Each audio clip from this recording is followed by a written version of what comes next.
Hari ini aku memutuskan untuk membersihkan karpet yang sudah lama tidak dipakai karena masih ada bulu hewan seperti bulu anjing dan kucing yang menempel di karpet ini ya. Aku mulai dengan membentangkannya di lantai dan saat diperhatikan lebih dekat terlihat jelas bulu-bulu halus dan debu menempel di seratnya. Bulu anjing yang sangat halus ini sulit dilepaskan dari serat karpet, ditambah lagi debu yang menempel setelah karpet dijemur di luar.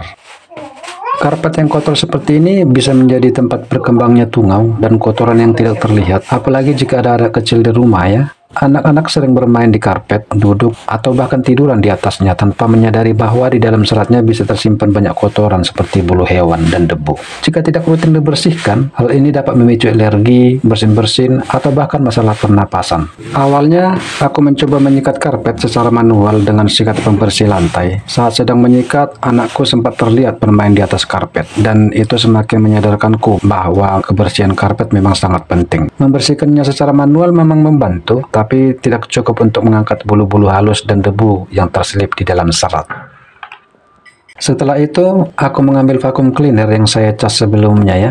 Karpet yang aku bersihkan ini adalah karpet Permadani Moderno ukuran 160 x 210 cm. Bahannya cukup tahan lama dan antistatis sehingga debu tidak mudah menempel berlebihan, tetapi perlu dibersihkan secara rutin agar tetap nyaman digunakan ya. Aku memilih nozzle yang ada brusnya agar lebih efektif menarik debu dan bulu yang menempel di karpet ya. Vacuum cleaner yang aku pakai ini adalah penyedot debu 5-in-1 dari toko MyMade Indonesia. Alat ini cukup praktis karena tanpa kabel dan daya hisapnya yang lumayan kuat untuk mengangkat debu serta bulu halus yang sudah dibersihkan secara manual.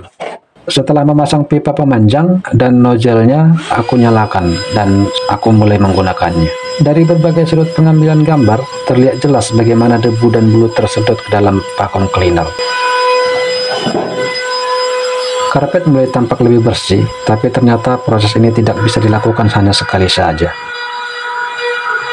Karena daya baterainya yang terbatas dan hanya bertahan beberapa jam, aku harus membersihkannya secara bertahap. Membersihkan karpet dengan vacuum cleaner memang lebih efektif, tetapi harus dilakukan beberapa kali agar hasilnya benar-benar maksimal.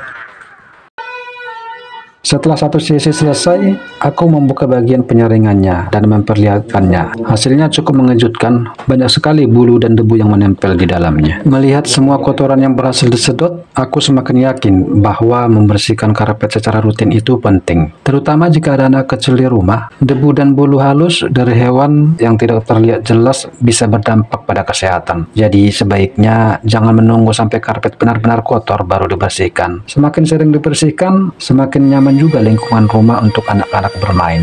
Kesehatan dimulai dari lingkungan yang bersih. Jangan menunggu debu dan kotoran menumpuk, karena mencegah selalu lebih baik daripada mengobati.